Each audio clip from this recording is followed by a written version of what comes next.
तो ये कहा गया है कि जो समाज के उत्पत्ति हुई है वो इस आदि पुरुष से हुई है और उसके मुख से ब्राह्मण, उसकी भुजाओं से क्षत्रिय, उसकी जंघाओं से वैश्य और उसके पांव से शूद्र वर्ण उत्पन्न हुआ।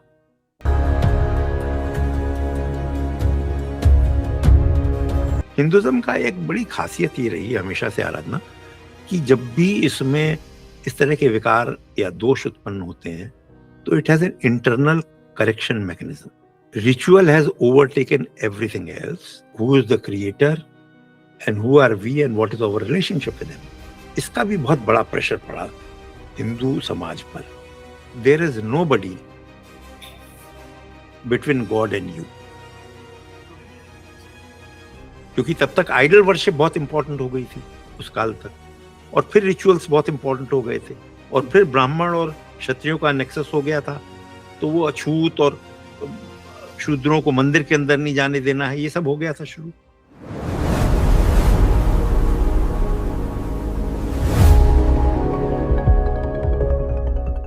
हिंदुइज्म का एक बड़ी खासियत ये रही हमेशा से आराधना कि जब भी इसमें इस तरह के विकार या दोष उत्पन्न होते हैं तो it has an internal correction mechanism. या दैट इज ट्रू। तो इसके sages, wise man, they all get together and try to reform it. तो जब ये देखा ज्ञानी जनों ने कि ritual has overtaken everything else, then they started a correction movement.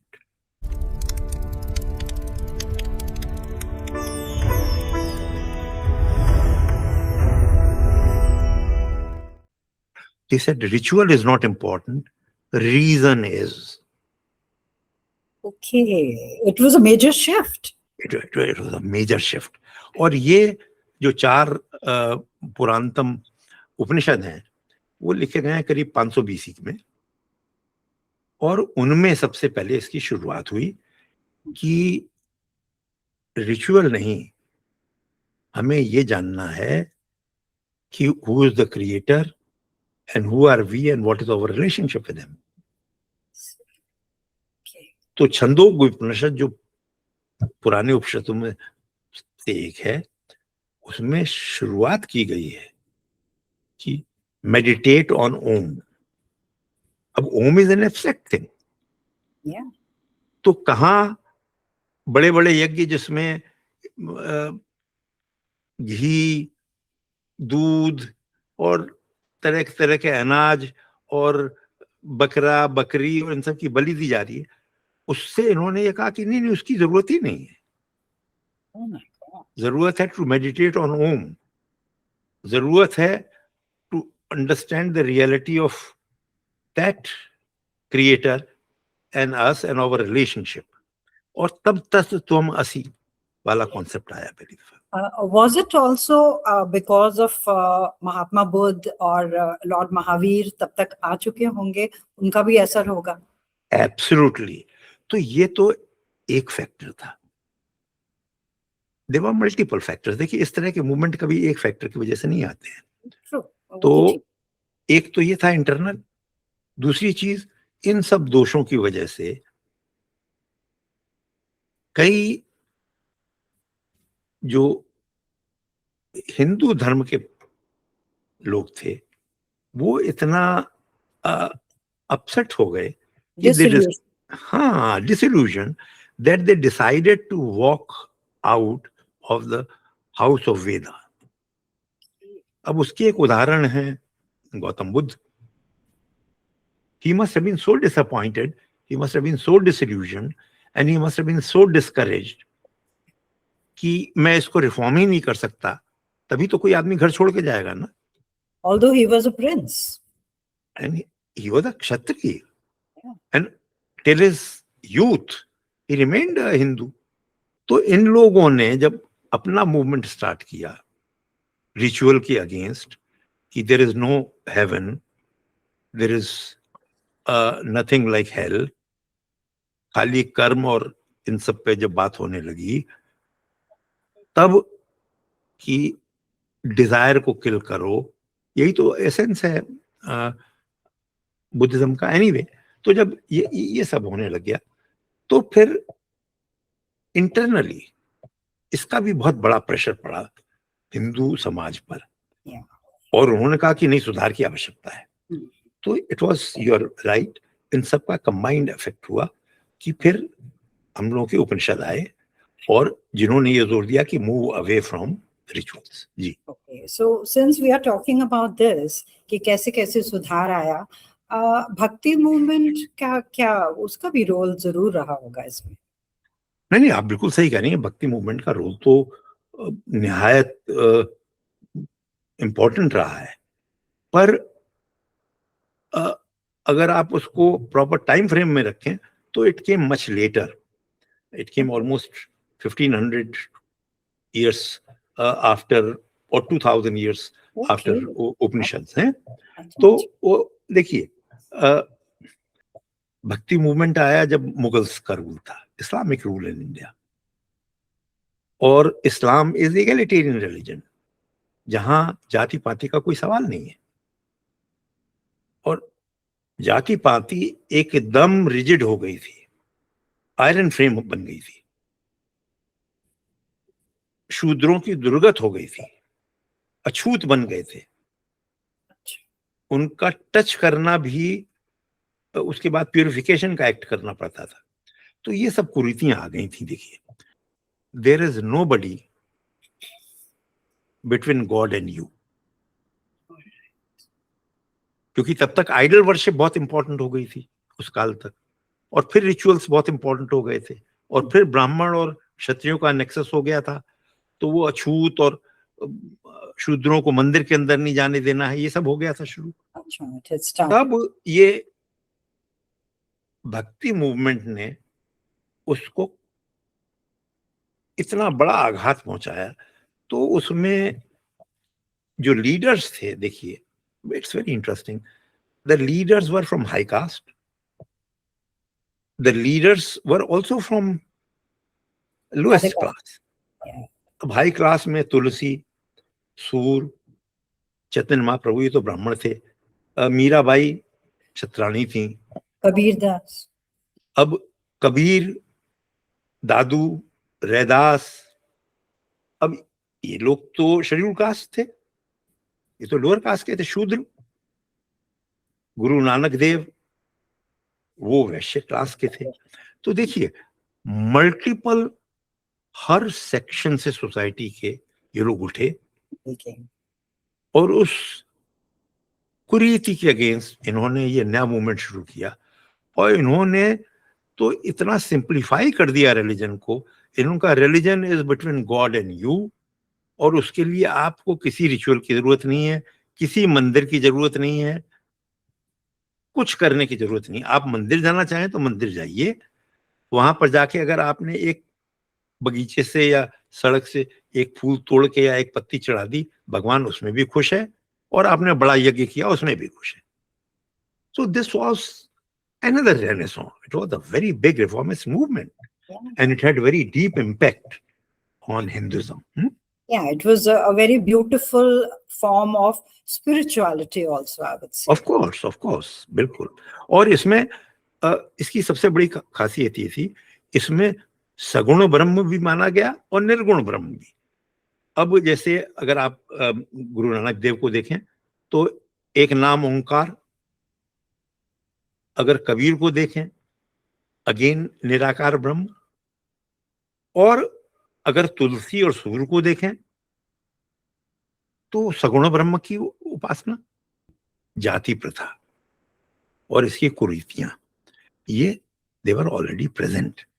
What they did is, उन्होंने इसको इंस्टीट्यूशनलाइज कर दिया और किसी हद तक इंजीनियर भी किया।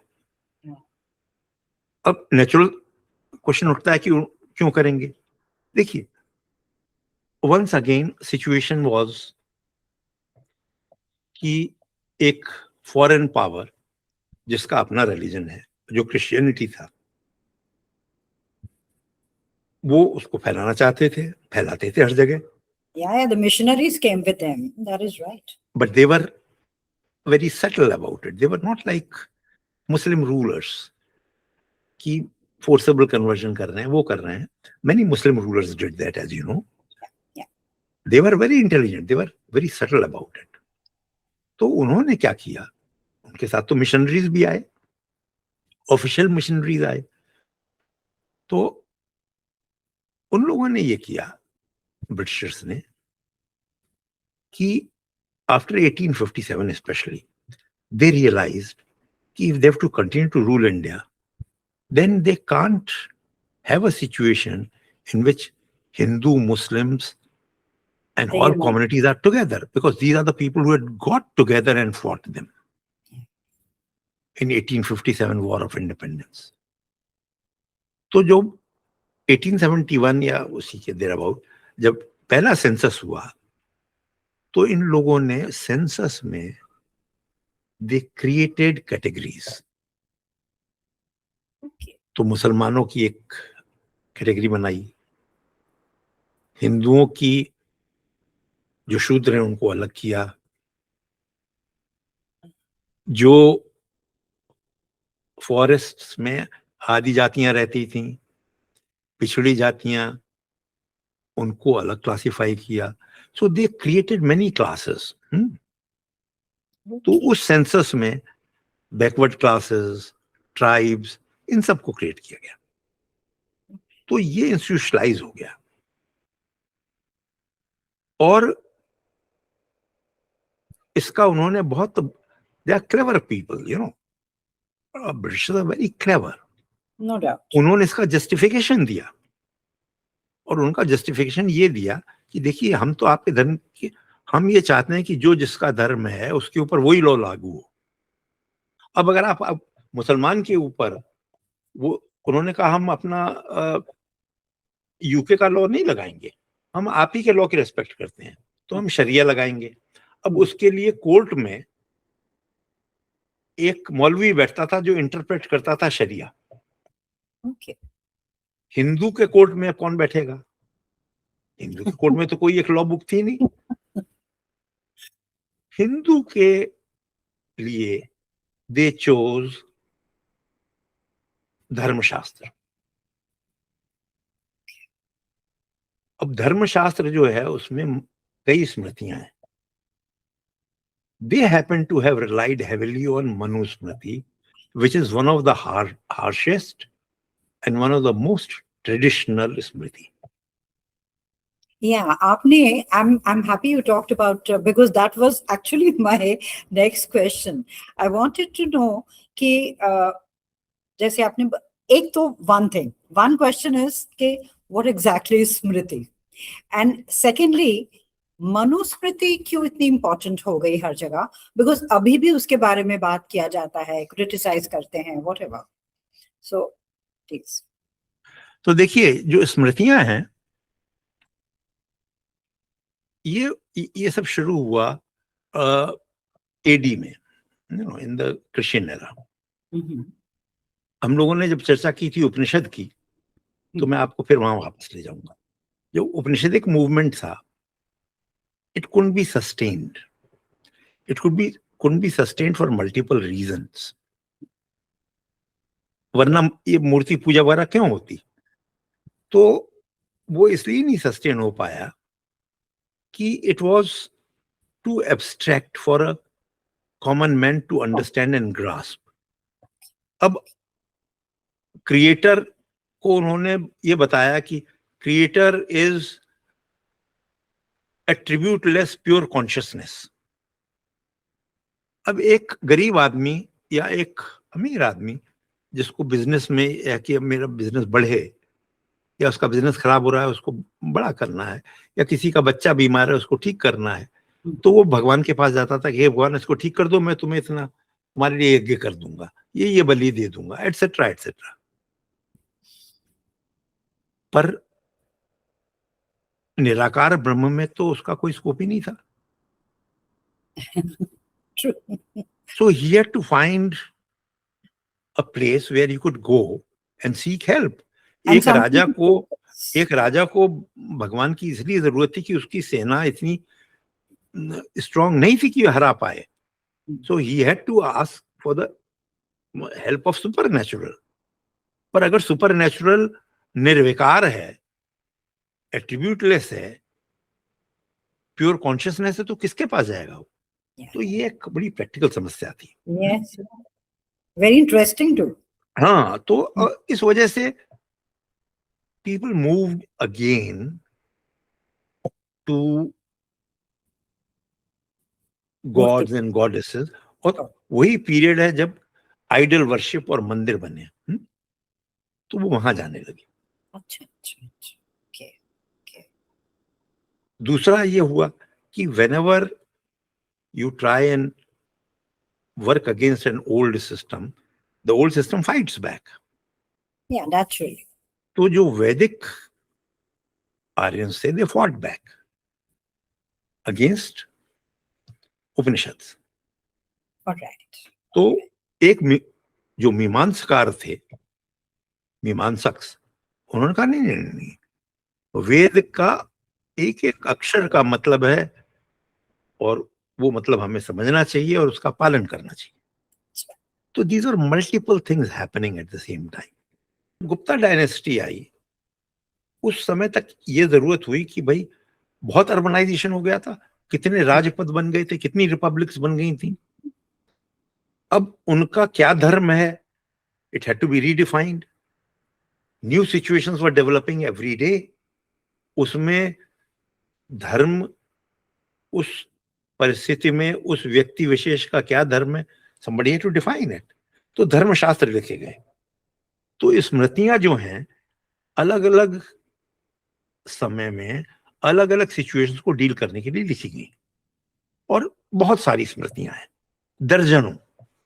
जो उसमें मुख्य स्मृतियां हैं, वशिष्ठ स्मृति है, मनु स्मृति है, आपस्तंभ स्मृति है, कई स्मृतियां हैं। परंतु गौतम स्मृति है, पर जो स्मृति फॉर सम स्ट्रेंज रीजन सबसे हार्श थी, सबसे ट्रेडिशनलिस्ट थी, कॉन्जर्वेटिव थी, वो थी Manusmriti. That's what the Britishers chose. That is what Britishers chose, and unfortunately in Gupta period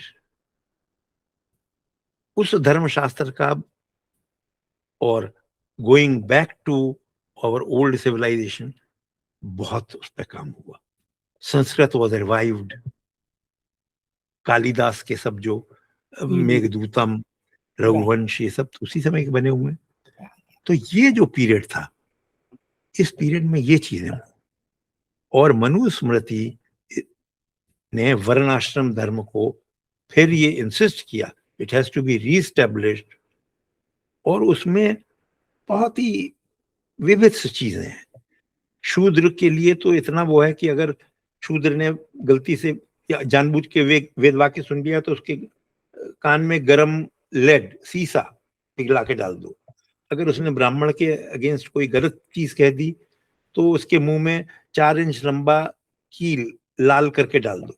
अब ये तो इनह्यूमन है। के बाद ब्रिटिशर्स के जाने के बाद तो आफ्टर इंडिपेंडेंस चेंजेस आए होंगे, and what do you say about that? That was a very interesting period। देखिए उस समय में कई लोगों ने फिर से रिफॉर्मिस्ट मूवमेंट स्टार्ट किए।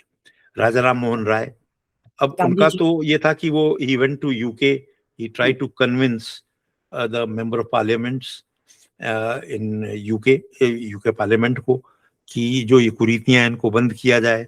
सती प्रथा के अगेंस्ट तो उनका योगदान अमर हो गया। तो देखिए उन लोगों ने बड़े कष्ट सहे, और उस टाइम में कोई वहाँ की जर्नी यूके की आसान नहीं थी। पानी के जहाज से जाना, वहाँ रहना, for an Indian all this was banned, they were not supposed to cross sea. पर उन लोगों ने किया, और उन्होंने नहीं खाली किया, संतों ने किया। Ramakrishna Paramahansa, Vivekananda, who revived Hinduism really. तो ये मूवमेंट फिर से शुरू हुआ, जैसा हमेशा से होता रहा हिस्टोरिकली। जब भी इस तरह की कुरीतियां आती हैं तो internal movement, correction movement start होता है। तो ये फिर करेक्शन मूवमेंट स्टार्ट हुआ। विद वन डिफरेंस कि इस करेक्शन मूवमेंट में पॉलिटिकल लीडरशिप ने भी बहुत बड़ा भाग लिया।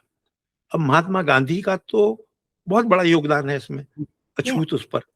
उन्होंने हरिजन नाम का पेपर स्टार्ट किया, अछूत लोगों के कॉलोनी में जाके रहते थे वो, तो उन्होंने खुद और बा को, अपनी पत्नी को लेटरिन साफ करने का वो करके दिखाया कि देखो हम लोग कर रहे हैं तो तुम लोग भी कर सकते हो, इसमें कोई गंदगी। तो ये इंडिपेंडेंस टाइम में बहुत इस पे काम हुआ। और इंडिपेंडेंस के बाद तो Baba Saheb Ambedkar, who was author of our main author of constitution, उन्होंने इसमें बहुत सारे क्लॉजेस लाए, इसको लिमिट किया कि इनको सपोर्ट, जो बैकवर्ड, चूंकि बैकवर्ड हो गए थे ये लोग, कि इनको सपोर्ट करने के लिए इतना पीरियड दिया गया और ये फिर बराबर हो जाएंगे, एटसेट्रा एटसेट्रा। तो तब से तो बहुत काम हो रहा है। पर जो सबसे बड़ा फैक्टर है जिसकी वजह से ये धीरे धीरे अपने आप लुप्त हो जाएगा आराधना, वो है urbanization and industrialization. In any urban and industrialized society, it is not possible for you to keep observing such constraining practices. This kind of separatist thing. अब Exactly. अगर आप हवाई जहाज में ट्रेवल कर रहे हैं तो आप, जो आपको खाना सर्व कर रहा है, उससे ये तो नहीं पूछेंगे अपनी जाति बताओ। या अगर आप ट्रेन में बैठे हैं, आपके पास कौन बैठा है, आप अपनी सीट इसलिए तो नहीं वेकेंट कर देंगे कि वो नीची जात का है। और वो इन एनी केस नीची जात का कोई फंक्शन नहीं कर रहा है, वो भी एमबीए कर रहा है, वो भी इंजीनियरिंग पढ़ रहा है, वो भी आप इतना ज्ञानी है।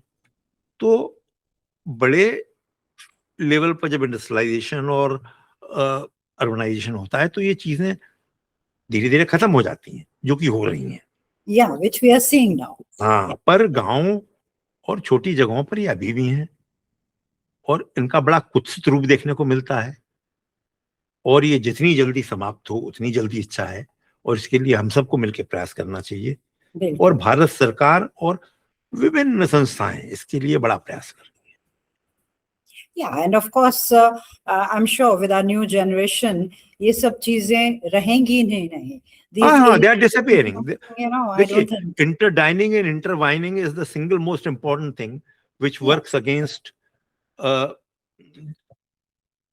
जाति, you know. तो अब इंटरकास्ट मैरिज तो it has become a norm.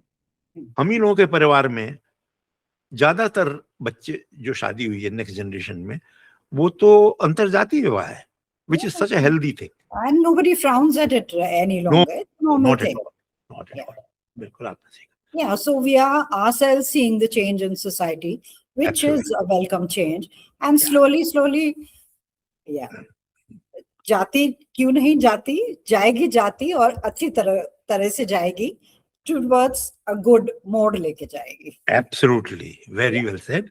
Yeah. तो अब जाति प्रथा जल्दी समाप्त होगी और हम सबको इसका प्रयास करना चाहिए कि जल्दी से जल्दी समाप्त हो। ये एक बहुत बड़ी कुरीति है और इसका सनातन धर्म में कोई स्थान नहीं है। बिल्कुल बिल्कुल ठीक है। अशोक जी, थैंक यू सो मच। आपने यू बहुत इंटरेस्टिंग तरीके से बताया, and we've learned a lot. I'm sure viewers also must have gained a lot from this thing. Next time we'll meet again with another interesting topic. Thank you so much. Thanks, Aradhana, for calling me and giving me this opportunity.